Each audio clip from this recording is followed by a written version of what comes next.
सुप्रभात बच्चों, good morning. हमने हिंदी में पार्ट 3 के कुछ प्रश्न उत्तर ऑलरेडी लिख लिए थे। हम पूरे कर चुके हैं उनको। वो थे ये वाले मौखिक, जहाँ मौखिक लिखा है, जो ये ओरल थे, हमने लास्ट क्लास में लिखे थे। ये गोनू झा कौन थे, गोनू झा अपनी पत्नी की बात कैसे टालते रहे, गोनू झा ने चोर चोर चिल्लाकर गांव वालों को क्यों इकट्ठा किया, ये सारे जितने भी क से लेके घ तक प्रश्न थे हमने लिख लिए हैं। ठीक है, अब हम प्रश्न 2 पे आते हैं। सोचो और बताओ। ये आपकी कल्पना के अनुसार आप खुद लिखेंगे। तुम्हारे विचार में गोनू झा के चले जाने के बाद गांव वालों ने क्या किया होगा? आपको क्या लगता है? जो आपके मन में विचार आए आप खुद से लिखिए। ठीक है, इसका मेरे लिखवाने का कोई सेंस नहीं बनता है, क्योंकि ये आपकी विचार है, आपकी सोच है। कल्पना करो कि तुम भी एक गांव वाले थे। गोनू झा के कारनामे पर तुम्हारी क्या प्रतिक्रिया होती, मतलब आपका क्या रिएक्शन रहता अगर आप गांव के होते और गोनू झा आपके साथ ऐसे करता, तो आपको कैसा लगता, आप क्या करते? तो ये क और ख आप अपने हिसाब से, अपने कल्पना के अनुसार, अपनी जो भी आपके मन में विचार है आप खुद लिखेंगे। प्रश्न 3 पे आते हैं। विराम चिन्हों के अनुसार नीचे लिखे वाक्यों को पढ़ो। विराम चिन्ह क्या होते हैं? विराम चिन्ह मतलब पंचुएशन मार्क्स। ठीक है, विराम का मतलब हिंदी में क्या होता है? अदरवाइज विराम का मतलब होता है थोड़ी देर रुक जाना। तो आपको ये पढ़ने हैं, जैसे जैसे जो जो विराम चिन्ह आता है उस हिसाब से आप इन्हें पढ़ेंगे। आगे जाके आपकी व्याकरण की पुस्तक में लास्ट में पीछे की तरफ एक विराम चिन्ह का पाठ भी है, और विराम चिन्ह बहुत ही महत्वपूर्ण होते हैं, इंपॉर्टेंट होते हैं। ठीक है, तो आइए हम पढ़ते हैं। क, गाय खरीदने की क्या जल्दी है? ये क्या है? प्रश्नवाचक प्रचिन्ह है, प्रश्न सूचक है, क्वेश्चन मार्क है, तो हम इसको उसी हिसाब से पढ़ेंगे। गाय खरीदने की क्या जल्दी है? कुछ ही दिनों में महाराज हमें एक गाय उपहार में देने वाले हैं। ठीक है, ये यहाँ पे खत्म हो गया। ख, तुम्हें कौन सा गाय पालने का अनुभव है? जो गाय रखोगी। अब यहाँ पे क्या है, थोड़ा सा मैंने क्या किया, अल्प विराम कॉमा है तो मैंने क्या किया, थोड़ा सा पॉज दिया है। ठीक है, तुम ब्राह्मण हो, तुम्हारा काम पूजा पाठ करना है, गाय पालना नहीं। जब कॉमा आता है, अल्प विराम आता है, तो आप क्या करेंगे, थोड़ी देर रुकेंगे। और जब ये पूर्ण विराम आ जाता है, जहाँ पे ये सेंटेंस खत्म हो जाता है, जैसे इंग्लिश में हम फुल स्टॉप कहते हैं, हिंदी में क्या कहते हैं, पूर्ण विराम कहते हैं, तो वहाँ पे आप थोड़ी देर ज़्यादा स्टॉप करेंगे, ताकि जो आप बोल रहे हैं बोलते हुए क्लैरिटी आए, समझ में आए कि आप बोलना क्या चाहते हैं। कहाँ है चोर, किधर गया? अब ये प्रश्न पूछे जा रहे हैं। ड, गांव वाले हैरान थे कि आखिर हुआ क्या है, कितना अमूल्य समय बर्बाद होता है ना भाइयों। तो ये आपको विराम चिन्हों के अनुसार आपको क्या था, इन सबको पढ़ना था। तो इसमें तो सिर्फ पढ़ना है, तो कॉपी में करने के लिए कुछ नहीं है। अगला जो प्रश्न है, लिखित में अगर हम जाते हैं, ये वाला, निम्नलिखित प्रश्नों के उत्तर लिखो। इन प्रश्नों के उत्तर मैं आपको भेज देती हूँ, मैं आपको दे देती हूँ, और आप उन्हें उतार लीजिएगा। गोनू झा के सामने गाय लाने की क्या मजबूरी थी? ये देखिए मैंने आपके लिए लिख दिए हैं। गोनू झा के सामने गाय लाने की क्या मजबूरी थी? गोनू झा की पत्नी ने उन्हें धमकी दी थी कि अगर वह गाय नहीं लाए तो वह क्या करेगी, वह अपनी जान दे देगी। इसलिए गोनू झा को क्या लाना पड़ा, गाय लानी पड़ी। ठीक है, गाय खरीदने के बाद गोनू झा को क्या चिंता सताने लगी? गाय खरीदने के बाद गोनू झा को यह चिंता सताने लगी कि अब उन्हें सैकड़ों बार गाय के बारे में गांव वालों के एक जैसे सवालों के जवाब देने पड़ेंगे और उनका समय नष्ट होगा। यही चिंता सता रही थी ना, कि सब पूछेंगे कि गाय कहाँ से आ गई, कैसी है, क्या है। तो गाय खरीदने के बाद गोनू झा को ये चिंता सता रही थी। चिंता से छुटकारा पाने के लिए गोनू झा ने क्या उपाय सोचा? गोनू झा ने सोचा कि क्यों ना सारे गांव वालों को एक ही बार में सब कुछ बता दिया जाए, ताकि वे बारी बारी पूछने ना आए। ऐसा सोचकर गांव की सीमा पर पहुंचकर उन्होंने गाय को एक पेड़ से बांधा और जोर जोर से चिल्लाने लगे, चोर चोर। इस तरह उन्होंने सारे गांव वालों को एक जगह इकट्ठा किया और सबको गाय लाने की खबर दे दी। पूरे पाठ का जो सारांश था, जो किया गोनू झा ने, सब इस प्रश्न में आपके पास आ गया। तो ये मैंने ऑलरेडी आपके लिए लिख दिए हैं। आते हैं नेक्स्ट प्रश्न, देखते हैं प्रश्न 2। सही उत्तर के सामने टिक लगाओ। गोनू झा के परिवार का पेशा क्या था, हमने फर्स्ट पैराग्राफ में इस चैप्टर के शुरू में ही पढ़ा था, पाठ के शुरू में हमने पढ़ा था। क्या करते थे वो? खेती करते थे, पशुपालन करते थे, या कथावाचन करते थे, कथाएं सुनाते थे? कथावाचन करते थे, है ना। पहले ही 2-3 लाइन में ही लिखा हुआ है। गोनू झा ने गाय कहाँ से खरीदी? तेजपुर के मेले से, सोनपुर के मेले से, नागपुर के मेले से। ये भी हमने पाठ में पढ़ा था। कहाँ से खरीदी थी? सोनपुर के मेले से। और मैंने क्या बताया था? पशुओं का एक मेला होता है ना।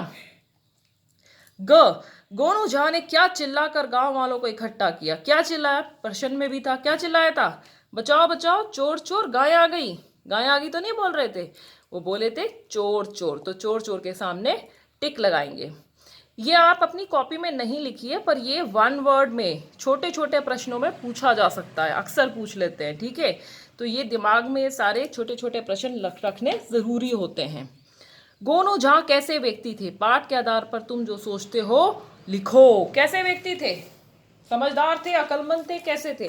ये प्रश्न भी मैंने आपके लिए लिख दिया और मैं आपको सेंड कर दूंगी। अगर आप अपनी बुद्धि से लिखना चाहते हैं तो आप बिल्कुल निसंकोच लिखिए। गोनू झा बड़े समझदार और हंसमुख व्यक्ति थे, हमने पाठ के शुरू में पढ़ा था, ठीक है। वह कथावाचक थे, वह मिथिला नरेश के दरबार में एक विदूषक भी थे, वह तर्कपूर्ण हास्य करते थे। ये शुरू की जो आपके पाठ की लाइनें थी उसी में से उनके बारे में मैंने लिख दिया है। आप अपने हिसाब से भी लिख सकते हैं, ठीक है। नेक्स्ट प्रश्न, तो हमने ये फर्स्ट 3 कर लिए हैं। समझो और पढ़ो। अब यहाँ पे क्या है, मैंने बताया था जिस भी अल्फाबेट के नीचे, जिस भी वर्ण के नीचे अगर ये हलंत लगता है तो क्या होता है? आधा होता है। ये आधा त और स, इसके प्रयोग से इसने शब्द बनाए हैं। आधा त और स से क्या बन गया? इसने शब्दों को पढ़ने को बोला है। क्यों पढ़ने को बोला? अब आप बार बार बोलते हो हम क्यों पढ़े, आप लोग छोड़ देते हो पढ़ने। इसलिए मैंने पहले भी कई बार बताया, आपकी वोकैबुलरी आपको अगर इंक्रीज करनी है, बढ़ानी है, तो इन सब ऐसे नए नए शब्दों का ज्ञान हमें होना ज़रूरी है। तभी हमें ज्ञान होगा, पहले हम पढ़ेंगे, तभी हम उनका उपयोग कर पाएंगे, तभी हम उन्हें लिख पाएंगे, ठीक है। कहीं से शुरुआत करनी ज़रूरी होती है।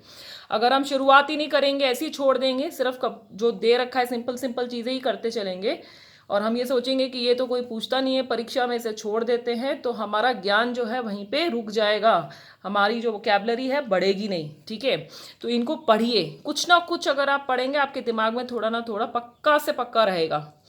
देखिए, आधा तौर से पढ़ा बना वत्स, उत्सुक, उत्साह, सत्संग। ये आधा श और क, शुष्क, मस्तिष्क, निष्काम, पुष्कर। आधा स और य, स्याही, हास्य, रहस्य, तपस्या। आधा ल और य, मूल्य, तुल्य, बाल्यकाल, शल्य क्रिया। आधा त और न, रत्न, प्रयत्न, पत्नी, रत्नाकर, ठीक है। तो इन शब्दों को सिर्फ पढ़ना था, तो इसमें लिखने के लिए कुछ भी नहीं है, ये आपको अपनी कॉपी में लिखने की जरूरत नहीं है। नेक्स्ट जो है दूसरा क्वेश्चन, मूल शब्द लिखो। मूल शब्द का अर्थ होता है मेन वर्ड क्या है। ये जितने भी शब्द यहाँ पे दे रखे इनका मेन वर्ड क्या है, ठीक है। अमूल्य, मूल्यवान, बहुमूल्य, मूल्यहीन। इनका मूल शब्द जो मेन वर्ड है जिससे सारे बने हैं वह है मूल्य। क्या है? मूल्य। पेज पलटते हैं। नेक्स्ट अगर हम बात करें, शिष्टता, अशिष्ट, विशिष्ट, शिष्टापूर्ण। अब इसमें कौन है? ये मूल शब्द कौन है? मूल शब्द है शिष्ट, ठीक है। शिष्ट जो है मूल शब्द है यहाँ पे। कृपया, कृपालु, कृपापूर्वक, कृपा निधान। क्या है यहाँ पे मूल शब्द? क्या है? मेन शब्द है कृपा। ऐच्छिक, इच्छित, अनिच्छा, अनैच्छिक। यहाँ पे मूल शब्द है इच्छा।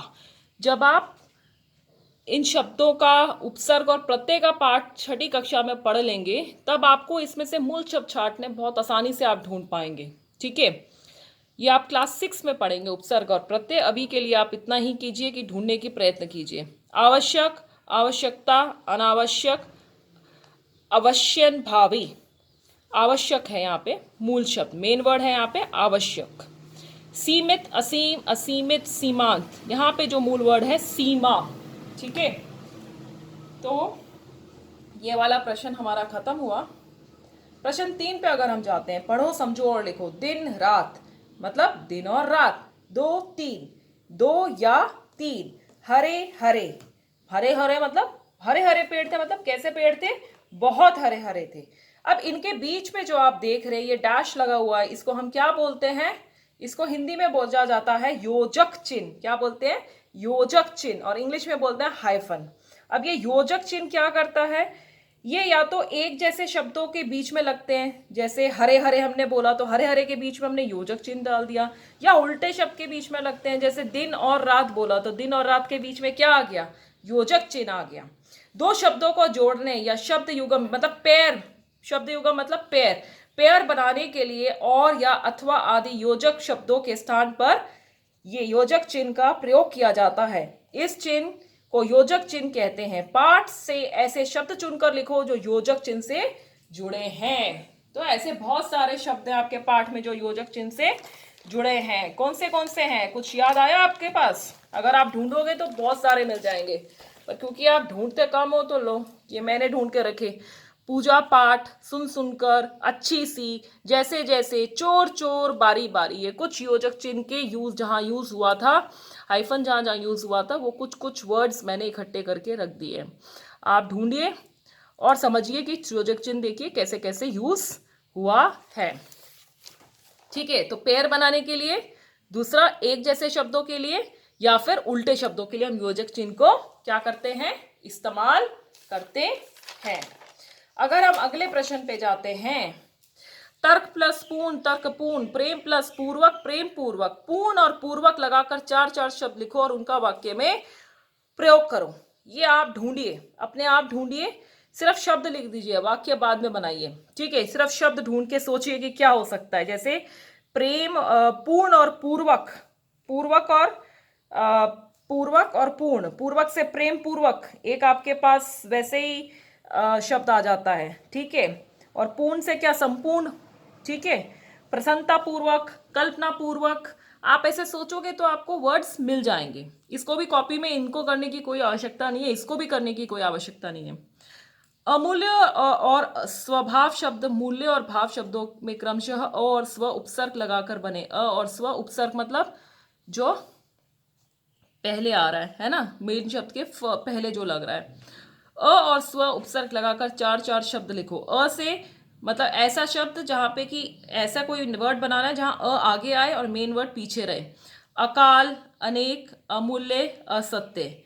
स्व से स्वतंत्र, स्वरूप, स्वर्ण, स्वदेश। ठीक है, अगर आपकी बुक में प्र से है, ठीक है, प्र से शब्द बनाना है तो प्रचार, प्रणाम, प्रकाश, प्रक्रिया। किसी किसी पुस्तक में स्व छोड़ के प्र दे रखा है, तो जिस पुस्तक में प्र है तो आप प्र से प्रचार, प्रणाम, प्रकाश, प्रक्रिया लिख लीजिए।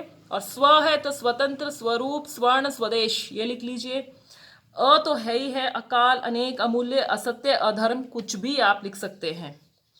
प्रश्न 5, प्रत्येक पंक्ति में जो शब्द समानार्थी नहीं है उसके सामने टिक लगाओ। जो अलग शब्द है, नरेश, राजा, भूपति, महेश, यहां पे अलग है महेश, महेश नहीं आएगा। आगे चलते हैं। नौकरी, पेशा, धंधा, व्यवसाय, यहाँ पे नौकरी अलग है, पेशा, धंधा, व्यवसाय सब सेम है। भेंट, उपहार, इनाम, तोहफा, इनाम के आगे टिक लगाइए। समीप, पास, सामने, नजदीक, यहाँ पे सामने अलग है। सुनहरा, सोना, स्वर्ण, कनक, सुनहरा अलग है, सोना, स्वर्ण, कनक अपने आपस में पर्यायवाची शब्द है। काल, वक्त, समय, कल, ये कल जो है ये अलग है, तो कल के आगे टिक लगाइए। सही शब्द चुनकर खाली स्थान भरो। आप लोग कहाँ जा रहे हैं? प्रश्न पूछते हैं तो कहाँ आता है ना, आपको दो ऑप्शन नहीं है, इसमें से आपको सही वाला ऑप्शन लगाना है। तो आप लोग कहाँ जा रहे हैं? आप पूछ रहे हैं तो आप ये वाला कहाँ लगाते हैं। माँ ने जल्दी चलने को कहा मतलब बोली। उसने अपना सामान बांधा और चला गया। उसके मार्ग में कोई बाधा नहीं आई। बाधा मतलब क्या होता है? रुकावट। गौरव की डैश भाषा हिंदी है। यहाँ पे मात्र और मात्र, नीचे री की मात्रा, मातृभाषा होता है। ठीक है, उसकी मदर टंग, माँ ये वाला मात्र आएगा। अभी बच्चे के मात्र 2 दांत ही निकले हैं। मात्र मतलब केवल। उसने एक ही डैश में पूरी बात कह दी। वार या बार? एक ही बार में पूरी बात कह दी। उसने एक ही डैश में उसका काम तमाम कर दिया। एक ही वार में उसका काम तमाम कर दिया। तो ये सारे प्रश्न आप अपने बुक में लिख लीजिए, और जो आपके कॉपी का काम है वो मैं आपको व्हाट्सएप पे ये प्रश्न लिखेंगे और सोचो और बताओ, जो मैंने बताया था होमवर्क वो करेंगे। तो इसके साथ ये पाठ आपका खत्म होता है। हमने हिंदी के कर लिए 3 पाठ पूरे।